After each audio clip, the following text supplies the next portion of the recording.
Alright, in the last year or maybe two, there have been an absolute ton of people that have switched from using whatever video editing software they were using before to using Davinci Resolve as their main video editor. And with good reason. It is a fantastic piece of software. It does some insane things, and let's be honest, the price is right.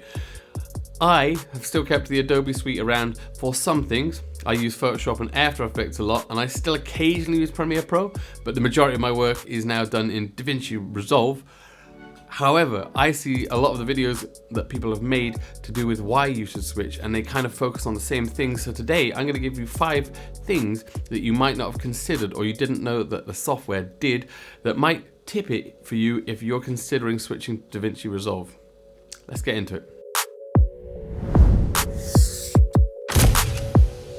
Alright, so number 1 is the media bin resync. I think this has only just been introduced maybe in the last update, maybe since Davinci Resolve 19 came out, not sure, but it does it now and it's fantastic. You know how it is.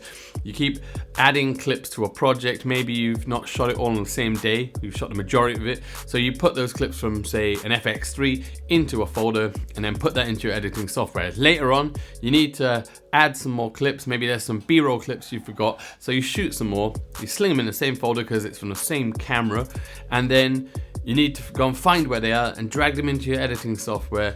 And that, although it's not super hard, is much less easy than the resync media bin option. All you do is go into click in your master there, is go in, find the bin which you want to resync the media files in, say like FX3, FX30, whichever one it is, right click, resync media, and then all of those clips will just appear already in your Davinci project. Fantastic, saves so much time, super handy, absolutely clutch, love it. So power bins, these are basically, to simplify it down, just shared folders that will appear in every single project. The same as the normal bins you have in a regular project, but those are just project specific. You can make ones that will show up just in that sidebar there and be there every time you open the software. If there's assets which you use regularly over and over again, maybe some sound effects, maybe some overlays, maybe, whatever, it can all be in bins.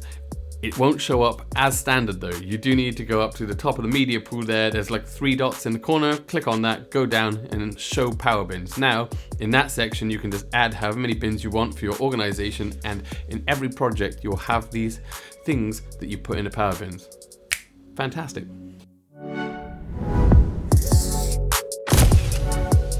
All right, the cut page.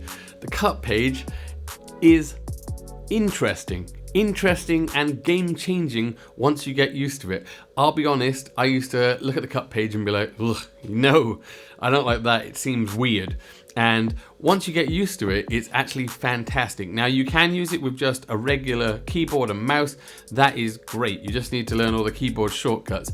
I, however, bought the speed editor because it came with Resolve bundled in with it, and I love control surfaces. I have a different one. I have the Loop Deck CT, which I used to use for Premiere Pro and a lot of those things.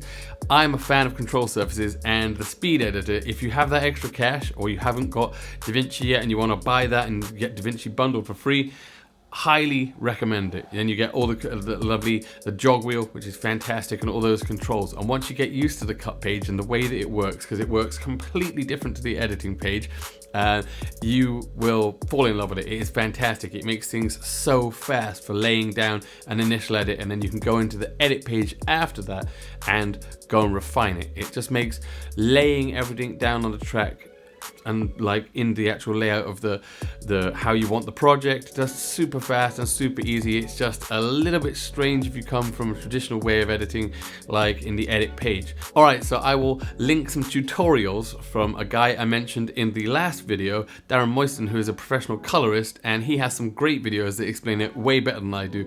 But the cut page, and especially if you have the cut page with the speed editor, absolutely fantastic, and it just makes life so quick and so easy. It's fantastic. Check it out. Alright, so built-in effects and transitions. A lot of the time, every editing software will come with built-in transitions and, effects and all sorts of things bundled with it, and the majority of them are not great. Let's be honest. They just you'll never use them, and you end up either building and making your own using the controls, or you just use third-party plugins and presets. Davinci Resolve, however, although it has some ones which are it also has some fantastic ones. There is, if you quickly want to make something look like a VHS TV, you want to give it that like damaged look. There's textures. There is this cool transition called edge wipe transition, which is if you're doing a before and after, like I did in my last video where I was trying to show the before and after of editing S-Log 3. This transition is just fantastic. You just have your before and your after clip, you drop it in the middle, and then you just choose which way it wipes across. If it like softly goes in and out. If you want just a linear straight wipe, you can have it wipe up from the bottom to the top, the left to right, right to left. It is just easy and good. There are loads of good titles and loads of good transitions built into Davinci Resolve instead of just being all complete pile of cheesy trash runs. So that, fantastic. Check it out. We've all had them, clients that want to change the music at the last minute, but you've done a whole bunch of automation, ducking and raising the volume levels at certain points throughout the video.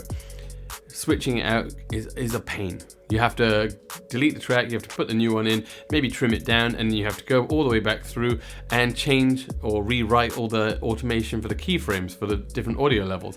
Now, what if I told you that Davinci Resolve can do all that for you? It's very similar to if you are familiar with After Effects and you want to replace something in your timeline and you highlight that thing, you highlight the thing in the media pool and you hold Alt and drag it over. Similar kind of thing here in Davinci Resolve.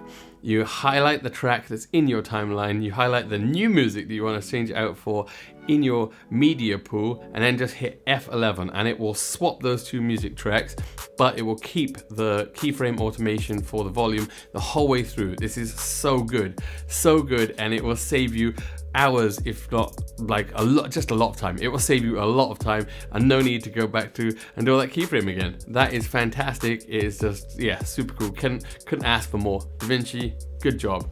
Right, so there we are. 5 things that you might not have known about Davinci, and if you were thinking of swapping, might have just tipped it over for you. Or if you're already a Davinci user, might have just made your day just that little bit better. Anyway, which one are you? Are you thinking of swapping, have swapped, will never swap? Hit me up in the comments down below. Till next time, guys. Peace.